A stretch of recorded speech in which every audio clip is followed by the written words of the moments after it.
ഉറക്കം തൂങ്ങിയായ കുട്ടിയെ എന്ന് നിങ്ങൾ മുന്നോട്ട് കൊണ്ടുവരുന്നുവോ, നമ്മുടെ ക്ലാസ്സിൽ തീരെ പഠിക്കാത്ത കുട്ടികൾ എപ്പോഴാണ് നിങ്ങൾ ഒന്നാമതെത്തിക്കുന്നതോ ആ സമയത്താണ് നിങ്ങൾ നല്ല അധ്യാപകരാകുന്നത്. പഠിക്കുന്ന കുട്ടിയെ പഠിപ്പിച്ചു വിടാൻ ആർക്കും പറ്റും.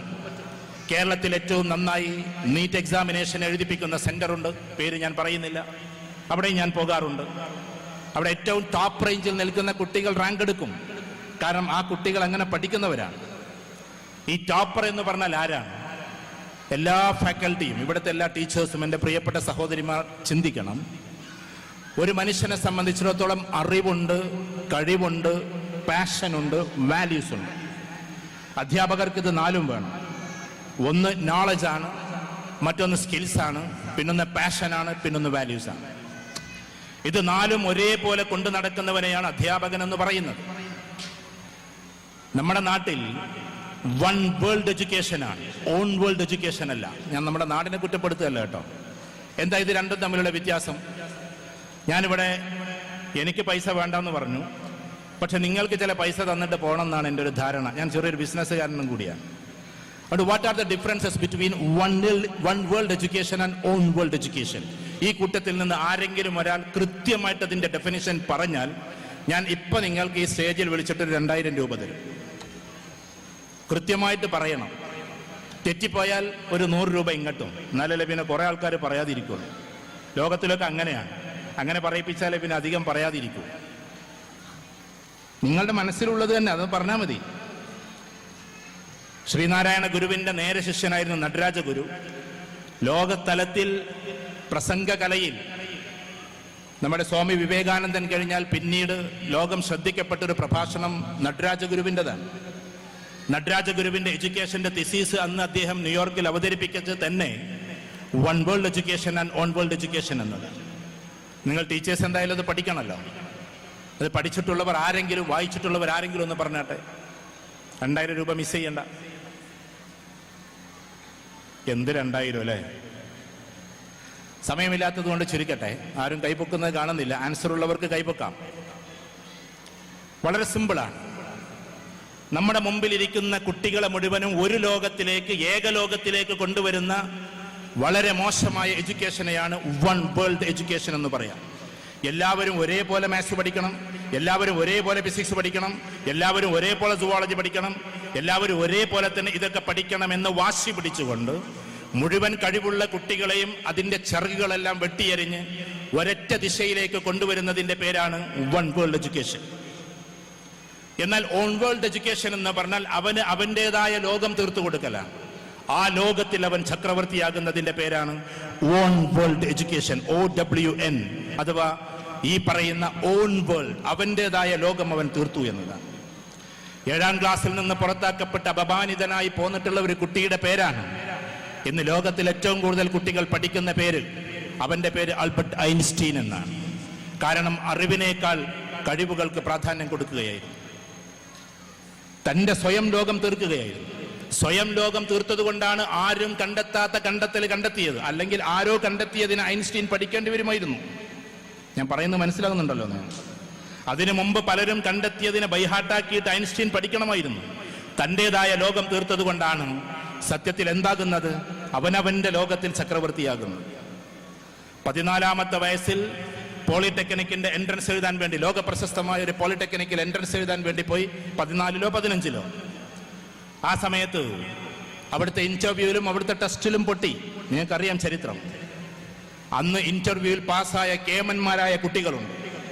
ആ കുട്ടികളെ ലോകം ഒരിക്കലും അറിഞ്ഞിട്ടേയില്ല. പക്ഷെ അന്ന് അവിടെ അഡ്മിഷൻ കിട്ടാതെ പൊട്ടിപ്പോയ കുട്ടിയെ പഠിക്കാതെ ഒരു കുട്ടിയും സ്കൂളിന്റെ പടിവിട്ടിറങ്ങുകയുമില്ല. അദ്ദേഹത്തിന്റെ പേരും കൂടിയാണ് ആൽബർട്ട് ഐൻസ്റ്റീൻ. ഞാൻ പറഞ്ഞു വരുന്നത്, എക്സാമിനേഷനിൽ പാസ്സാകുന്നവന്റെ പേരല്ല വിദ്യാർത്ഥി. ഒരുപാട് ചോദ്യങ്ങൾക്ക് ഉത്തരം കൊടുക്കുന്നവന്റെ പേരല്ല വിദ്യാർത്ഥി. നമ്മളൊക്കെ അങ്ങനെയാ കുട്ടികളെ പഠിപ്പിക്കുന്നത്. ഒരുപാട് ചോദ്യങ്ങൾ, അതിന്റെ ആൻസറുകൾ മുഴുവനും തലയിൽ കയറ്റി 2 മണിക്കൂർ കൊണ്ട് അത് പേപ്പറിലേക്ക് വിസർജിച്ചാൽ, അങ്ങനെ തന്നെ നമ്മൾ പ്രയോഗിക്കും. അത് അഴീക്കോടിന്റെ പ്രയോഗമാണ്, പേപ്പറിലേക്ക് വിസർജിക്കുക എന്ന്. ക്ഷമിക്കണം ആ പ്രയോഗം പ്രയോഗിക്കുന്നത് കൊണ്ട്. അങ്ങനെ പ്രയോഗിച്ചാൽ കിട്ടുന്നവന്റെ പേരാണ് A+കാരൻ. നേരെ മറിച്ച് ഇവിടെ ഏറ്റവും നല്ല സിംഗർക്ക് A+ ഇല്ല, ഏറ്റവും നല്ല ഫുട്ബോളർക്ക് A+ ഇല്ല, ഏറ്റവും നല്ല ഓർഗനൈസർക്ക്, ഞാനിപ്പോൾ ഹാരിസിനെ ഇവിടെ എടുത്തി പുകഴ്ത്തല്ല, ഏതോ ദിക്കിൽ കിടക്കുന്ന കാസർകോട്ടിലും തൃശ്ശൂരിലും അതേപോലെ തിരുവനന്തപുരത്തുമൊക്കെയായി മിഡ് കേരളയിലും അപ്പുറത്തും ഇപ്പുറത്തൊക്കെ നിൽക്കുന്ന മുഴുവൻ ആളുകളെയും ഈ തിരൂരിന്റെ ടൗൺ ഹാളിൽ ഇങ്ങനെ യോജിപ്പിച്ചതിന്റെ പേരാണ് ഓർഗനൈസിംഗ് കേപ്പബിലിറ്റി. അതുള്ള ആളുകൾക്ക് ഇവിടെ എ പ്ലസ് ഇല്ല. ഇങ്ങനെ നിങ്ങളെ മുഴുവൻ നയിച്ചു കൊണ്ടുപോയി നിങ്ങളെ വലിയ ലക്ഷ്യത്തിലേക്ക് എത്തിക്കുന്നതിന്റെ പേരാണ് ലീഡർഷിപ്പ് ക്വാളിറ്റി. അതുള്ളവർക്ക് ഇവിടെ എ പ്ലസ് ഇല്ല. ഇതേപോലെ തന്നെ സ്കൂളിൽ നിന്ന് പുറത്താക്കപ്പെട്ടിട്ട് ടീച്ചർക്ക് നേരെ കസേര എടുത്തുയർത്തി പിന്നീട് അവസാനം വീട്ടിലേക്ക് പതിതമായി വന്ന കുട്ടിയുടെ പേരാണ് ദ ഗ്രേറ്റ് റൊണാൾഡോ. അദ്ദേഹത്തിനും ഇവിടെ എ പ്ലസ് ഇല്ല. 15-ാമത്തെ വയസ്സിൽ സ്കൂൾ അവസാനിപ്പിക്കേണ്ടി വന്ന് ഇന്ത്യക്ക് വേണ്ടി ബാറ്റ് വീശിയ മഹാമനുഷ്യന്റെ പേരാണ്, ഇതുവരെ 10ാം ക്ലാസ് താണ്ടാത്ത മനുഷ്യന്റെ പേരാണ് സച്ചിൻ തെണ്ടുൽക്കർ. അദ്ദേഹത്തിനും ഇവിടെ എ പ്ലസ് ഇല്ല. നമ്മുടെ എഡ്യൂക്കേഷണൽ സിസ്റ്റം ഞാൻ കുറ്റപ്പെടുത്തല്ല എന്ന് വെച്ചാൽ ലോകത്തിലെ ഏറ്റവും ടോപ്പ് എന്നറിയപ്പെടുന്ന യൂണിവേഴ്സിറ്റിയിൽ പോയി പഠിച്ചാൽ ഇന്ത്യയിൽ അവർക്ക് സീറ്റില്ല. ഉദാഹരണത്തിന് ലോകത്തിലെ ഏറ്റവും ടോപ്പ് എക്കണോമിസ്റ്റുകളായിട്ടുള്ള നമുക്കൊക്കെ അറിയാവുന്ന അമർത്യ സെന്നിനും ഡോക്ടർ മൻമോഹൻ സിംഗിനും ഇന്ത്യയിൽ ഒരു UPSC ടെസ്റ്റ് എഴുതാൻ പറ്റില്ല. ഞാൻ പറയുന്നത് മനസ്സിലാവുണ്ടോ നിങ്ങൾക്ക്? ട്രിനിറ്റി എന്ന് പറയുന്ന അപാരമായ ക്യാമ്പസിൽ പോയി പഠിച്ചു സർ ഐസക് ന്യൂട്ടന്റെ കൂട്ടത്തിൽ ഫോട്ടോ നിരത്തി വെച്ചവരുടെ പേരാണ് നമ്മുടെ പണ്ഡിറ്റ് ജവഹർലാൽ നെഹ്റുവും അതേപോലെ തന്നെ ഡോക്ടർ അല്ലാമ ഇക്ബാലും. അവർക്കിവിടെ UPSC കിട്ടില്ല. കാരണം അത് നമ്മുടെ സിസ്റ്റത്തിന്റെ പ്രശ്നമാണ്. ഞാൻ ചില ചിന്തകളെ നിങ്ങളുടെ മുമ്പിലേക്ക് ഇടാം.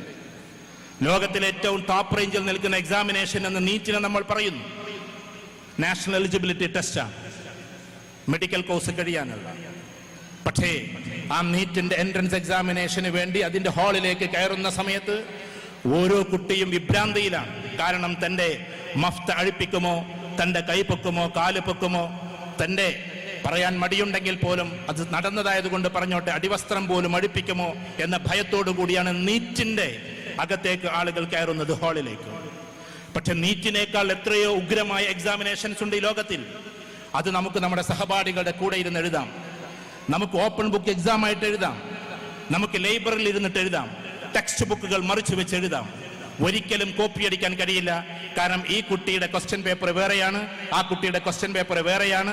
തന്നെയുമല്ല ടെക്സ്റ്റിലുള്ള ക്വസ്റ്റ്യൻ പേപ്പറെ അല്ല വരിക, കമ്പ്യൂട്ടറിന്റെ അല്ലെങ്കിൽ ലാപ്ടോപ്പിന്റെ മോണിറ്ററിൽ ക്വസ്റ്റ്യൻ വരും. 1 മിനിറ്റ് കൊണ്ട് ആൻസർ ചെയ്തില്ലെങ്കിൽ ക്വസ്റ്റ്യൻ മാഞ്ഞു പോവുകയും ചെയ്യും. ആ കുട്ടിക്ക് അങ്ങോട്ടും ഇങ്ങോട്ടൊന്ന് തിരിഞ്ഞു നോക്കാൻ പോലും കഴിയില്ല. അങ്ങനെയും ലോകത്തിൽ എക്സാമിനേഷൻ ഉണ്ട്. ഈ നീറ്റിനേക്കാൾ എത്രയോ ഉയർന്ന എക്സാമിനേഷൻസ്. നമ്മൾ പഴയ രീതി തുടരുന്നത് കൊണ്ടാണ് കുട്ടി കൈയിൽ ഇവിടെ എഴുതിയിട്ടുണ്ടാവോ, കുട്ടി കാലിന്റെ അവിടെ എഴുതിയിട്ടുണ്ടാകുമോ എന്നൊക്കെ ടെസ്റ്റ് ചെയ്യേണ്ടി വരുന്നു. പ്രാചീനമായ സിസ്റ്റങ്ങളെയാണ് നമ്മൾ കൊണ്ടു നടക്കുന്നത്. അതുകൊണ്ട് ഞാൻ പറഞ്ഞു വരുന്നത് 1000 ചോദ്യങ്ങളുടെ ഉത്തരങ്ങൾ നമ്മുടെ തലയിലേക്ക് കയറ്റിവിടുന്നതിന്റെ പേരല്ല വിദ്യാഭ്യാസം. ആൾക്കൂട്ടത്തിൽ നിന്ന് അനീതിക്കെതിരെ ഒരു ചോദ്യമെങ്കിലും ചോദിക്കുന്നവന്റെ പേരാണ് വിദ്യാർത്ഥി എന്ന്. അതാണ് നമ്മളെ കുട്ടികളെ പഠിപ്പിക്കേണ്ടത്. 1000 ചോദ്യങ്ങൾക്ക് ഉത്തരം നൽകുന്നവനല്ല, പകരം 1000 ചോദ്യങ്ങളുടെ ഉത്തരം പഠിക്കുന്നതിന് പകരം അത് പഠിച്ചോളൂ നിങ്ങൾ. പകരം ആൾക്കൂട്ടത്തിൽ അനീതിക്കെതിരെ ഒരു ചോദ്യമെങ്കിലും ഉയർത്തുന്നവന്റെ പേരാണ് യഥാർത്ഥത്തിൽ വിദ്യാർത്ഥി.